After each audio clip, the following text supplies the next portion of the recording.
Tonight's film actually begins after the Hollywood 10. It starts with HUAC's investigation of the television industry and people who were suspected of being a member of the CP, the Communist Party, were blacklisted. So in order to get their scripts, if they were screenwriters, in order to get their scripts published and on the air, they would choose somebody with a name as a front. And that's where we get the title of tonight's film. To serve as the individual who wrote that script. Well, the front takes up the problems of HUAC as HUAC pursues the television industry. In tonight's film, which by the way has as its main actor Woody Allen, for the first time in his entire career participating in a film in which he did not either write or direct. He's just simply an actor in tonight's film. And in being an actor in this film, Woody Allen kind of conveys to the public who would want to watch this film that it can't be all that deadly serious because of his comedic, humorous reputation. Before the film story itself begins, the director, Martin Ritt, decides to provide us with a prologue. Let me list for you some of the personal celebrities and significant figures whom you will see in the prologue, because some of them will be familiar and some of them won't be. The first person you'll see is Senator Joe McCarthy.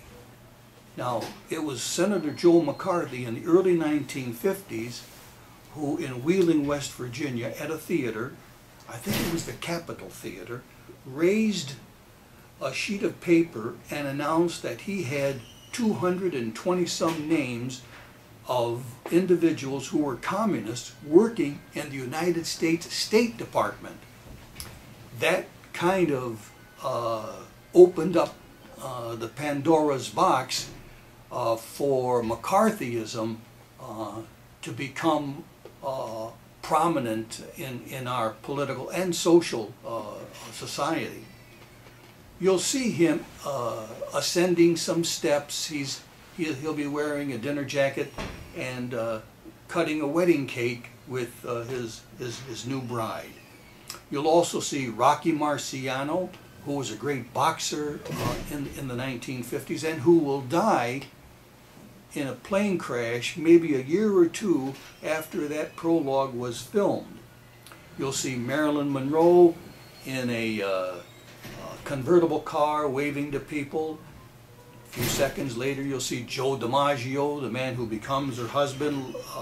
You'll see Dwight Eisenhower, whom everybody called Ike, and his wife Amy. And then you will see also, I'm not sure if it's in this order, two individuals who were caught for being communist conspirators who provided atomic bomb secrets to the Soviet Union. First you'll see a man walking with a dark coat, mustache, glasses, handcuffed, and he's escorted into a paddy wagon. He's Julius Rosenberg. Then within a second or two, his wife, also in a coat, is escorted into that same paddy wagon. That's Ethel Rosenberg. The Rosenberg children, for years after their mother and father were executed for their alleged crime of having provided secrets to how to build the atomic bomb to the Soviet Union, retained their innocence, maintained their innocence, and even did documentaries to prove that they had been really railroaded. You'll also see Harry Truman, the president after Eisenhower. Oh, excuse me, wait, he'd be the president before Eisenhower.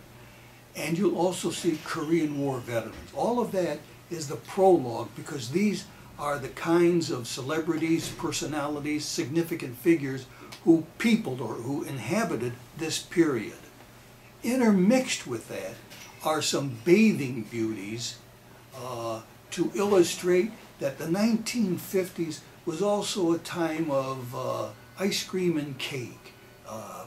Political consciousness was not nearly as serious as it became later in the 1960s as a result of the Vietnam War. So here we go with the front.